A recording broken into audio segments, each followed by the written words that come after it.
नाज़रीन, इस मुख्तसर तरीन से व्लॉग में हम पाकिस्तान पीपल्स पार्टी सिंध को बिलखुसूस और ख़ुद उनकी हुकूमत और पुलिस को बिलअमूम जो है वो उनके स्याह करतूतों के लिहाज से बेनकाब करने की कोशिश करेंगे। किस तरीके से पीपल्स पार्टी और सिंध हुकूमत अपने मुखालिफिन के ख़िलाफ़ कार्रवाई करने के लिए सिंध पुलिस को जो है वो बी टीम के तौर पर इस्तेमाल करती है। अपने मुखालिफिन के ख़िलाफ़ झूठे सच्चे मुकदमा दर्ज करके उन्हें जेल में डालने से भी गुरेज नहीं करती और अपने इस इंतकामी कार्रवाई की राह में दीवार बनने वाले अदालत आलिया के अहकामात को भी जो है वो खातिर में नहीं ला रही है। ये मामला क्या है, इसी पर आज के प्रोग्राम में हम हल्की फुल्की रोशनी डालेंगे। मैं हनीफ दवामी और आप लोग देख रहे हैं program the Awami show. Karachi से हमारी नुमाइंदा खसूसी पुजारन जी ने जो एक रिपोर्ट भिजवाई है, उनकी रिपोर्ट के मुताबिक पिछले एक हफ्ते से सिंध हुकूमत जो है वो मुल्क के साबिका निगरां वज़ीर आज़म ग़ुलाम मुस्तफ़ा जत्तोई के साहबजादे GDA के रहनुमा ग़ुलाम मुर्तज़ा जत्तोई के ख़िलाफ़ कार्रवाई करने में पागल हो चुकी है, अंधी हो चुकी है और उन्हें समझ में नहीं आ रहा है कि उन्हें किस तरीके से जो है जेल में जो है वो ताहयात रखा जाए। इस मकसद के लिए उन्हें झूठे सच्चे मुकदमा दर्ज करना पड़ रहे हैं। यहाँ तक कि 35,000 की डकैती का एक झूठा मुकदमा भी दर्ज करना पड़ा मुल्क के एशिया के सबसे बड़े ज़मींदार के ख़िलाफ़। यानी सारी दुनिया जानती है कि पुलिस किस तरीके से झूठे मुकदमात दर्ज करने में अपना सानी नहीं रखती। यही वजह है कि खुद लाड़काना के जो SSP है, जो कि खुद वज़ीर दाखिला के PSO रह चुके हैं 1 साल तक, उन्होंने जो है वज़ीर दाखिला के हुक्म पर शाह से ज़्यादा शाह का वफादार का किरदार अदा करते हुए उनके मुखालिफ ग़ुलाम मुर्तज़ा जत्तोई के ख़िलाफ़ एक भी नहीं, दो भी नहीं, 3 झूठे मुकदमा दर्ज करने से गुरेज नहीं कर उन्हें पाबंद सलासल किया। शर्म आनी चाहिए वज़ीर दाखिला को और उनके पर्सनल स्टाफ ऑफिसर को और दूसरे पुलिस वालों को, जो कि इस वक्त जो है दुम हिलाते हुए उनके गलत ऑर्डर पर जो है वो बेगुनाह लोगों के खिलाफ मुकदमा दर्ज करने से गुरेज नहीं कर रहे हैं। अब जब इस सिलसिले में जो है ख़ुद ग़ुलाम मुर्तज़ा जत्तोई और GDA ने जो है सिंध हाई कोर्ट से रुजू किया ताकि उनके साथ इंसाफ किया जा सके, तो सिंध हाई कोर्ट ने जो है ख़ुद सिंध हुकूमत को पाबंद किया कि वो आइंदा कोई भी मुकदमा दर्ज करने से पहले जो है वो हाई कोर्ट से परमिशन लिए बगैर कोई कार्रवाई नहीं कर सकेंगे। लेकिन सिंध हुकूमत जो कि पागल हो चुकी थी और वज़ीर दाखिला जो है वो अपने आपे से बाहर हो चुके थे, वो फ़िरौन बनने से गुरेज नहीं कर रहे थे, चंगेज़ खान बनते हुए उन्होंने जो है फिर एंटी करप्शन को ये हुक्म दिया कि वो अब इसके खिलाफ मुकदमा दर्ज कर, इसके बाद जो है एंटी करप्शन को जो है वो एक झूठा बेबुनियाद मुकदमा ग़ुलाम मुर्तज़ा जत्तोई के खिलाफ दर्ज करना पड़ा। इसी सिलसिले में जो मुल्क के मुमताज़ सहाफ़ी इमदाद सोमरो ने जो है वो अपनी एक वीडियो रिपोर्ट तैयार की। नाज़रीन, पहले आप सुनिए कि सोमरो जो है वो क्या बयान कर रहे हैं।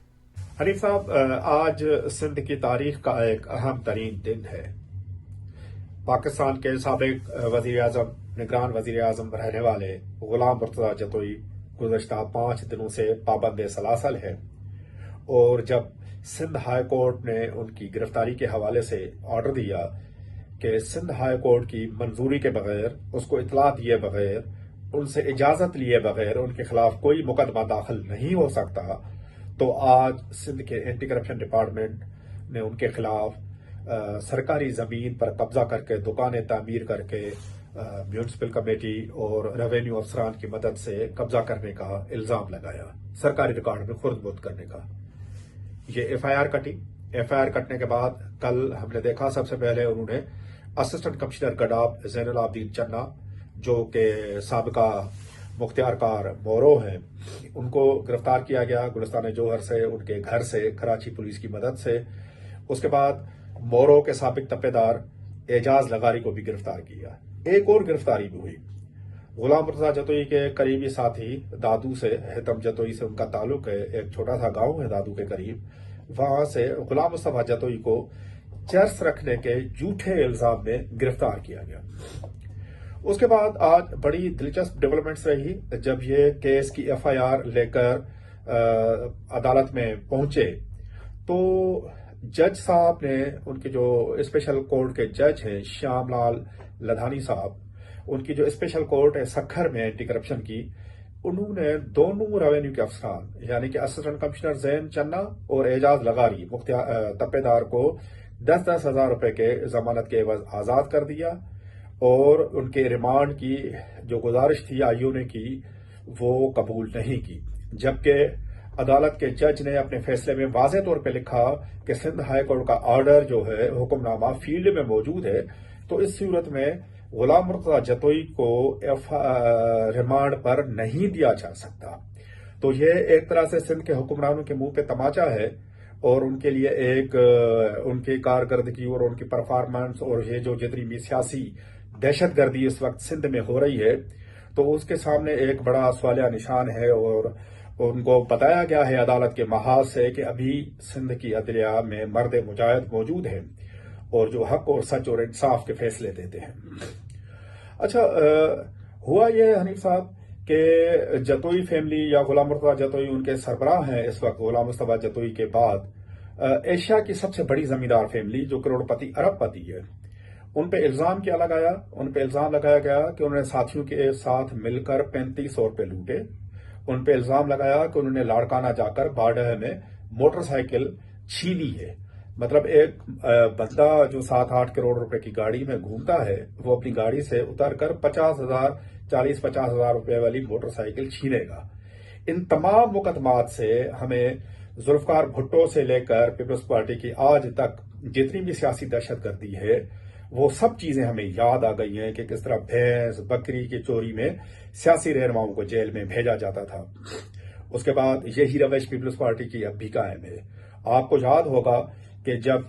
बेहरा टाउन के खिलाफ सिंध के बाशऊर तबके ने एहतजाज किया था तो उन पर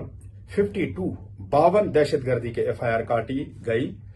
जो 52 की 52 आखिर में अदालत से झूठी साबित हुई। तो इस वक्त जो गुलाम मुर्तजा जतोई है उनकी तबीयत खराब होने के सबब उनको हैदराबाद के सिविल अस्पताल में एनआईसीवीडी के वार्ड में रखा गया है और जहां जो इतलात है कि उनकी तबीयत अभी संभल रही है, मुख्तलिफ टेस्ट हो रहे हैं। लेकिन गुलाम मुर्तजा जतोई के वाक़े, उससे पहले इस्माइल डायरी के वाक़े या उससे पहले मुतअद्दिद वाक़यात सलामत लाखों एक है मीरपुर खास के जो उनका ताल्लुक पीपल्स पार्टी से है, उनके खिलाफ जितनी चीजें की गई, क्योंकि मुबैना तौर पर उनसे भी प्रॉपर्टी मांगी गई, जो प्रॉपर्टी उन्होंने देने से इनकार किया, तो उनको वो भी 2-2.5 साल से पाबंद सलासल है और उनकी मुलाकात भी बंद है। तो ये सारी चीजें हमें बताती हैं कि जो दिया है, जुल्म का जो दिया या जुल्म का जो शोला है वो अपने आखिरी झटके ले रहा है और सिंध से ये जो नहूसत का साया गुज़श्ता 16-17 साल से कायम है उसके इख्तिताम का वक्त खत्म होने को है।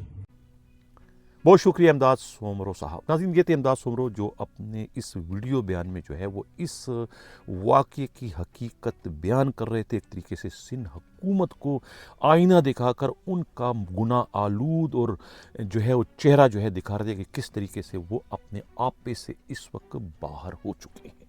तो ये इस वक्त है सिंध हुकूमत और सिंध पुलिस की सूरत हाल। आईजी सिंध गुलाम नबी मेमन को अपने वजूद का एहसास दिलाते हुए कि वो ज़िंदा हैं और इस फोर्स के आईजी हैं, वो अपने इन पुलिस वालों के ख़िलाफ़ कार्रवाई करें जो कि गुलाम मुर्तज़ा जतोई के ख़िलाफ़ जो है वो झूठे मुकदमा दर्ज करने से गुरेज नहीं कर रहे हैं। उनको सस्पेंड करना चाहिए और उन्हें बी कंपनी भिजवाना चाहिए और इसकी शुरुआत जो है वो लाड़काना के एसएसपी अहमद चौधरी से करनी चाहिए, जिन्होंने जो है वो शाह से ज़्यादा शाह का वफादार का किरदार अदा करते हुए वज़ीर दाखिला ज़िया लंजार के एक हुक्म पर जो है दुम हिलाते हुए जो है वो 3 एफआईआर दर्ज करने से भी गुरेज नहीं किया। इंतहाई शर्म का मुकाम है सिंध हुकूमत के लिए बिलखसूस, वज़ीर दाखिला के लिए बिलअमूम और सिंध पुलिस के सरबराह के लिए बिलअमूम जो है ये डूब के मरने का मुकाम है कि किस तरीके से जो है वो पुलिस जो कि मजलूमों के लिए ढाल का किरदार अदा करती है, वही पुलिस को जो है मजलूमों के लिए जो है वो हथियार के तौर पर जो है वो इस्तेमाल करने का सिलसिला शुरू कर दिया, जिससे जो है पुलिस का वकार जो है वो लोगों की नज़रों में जो है और भी ज़्यादा तहस नहस हो चुका। लोग समझ गए कि पुलिस के जितने भी मुकदमे होते हैं वो हक़ाइक़ से खाली होते हैं, वो सिर्फ और सिर्फ उसमें इंतकामी कार्रवाई के सिवा और कुछ नहीं होता है।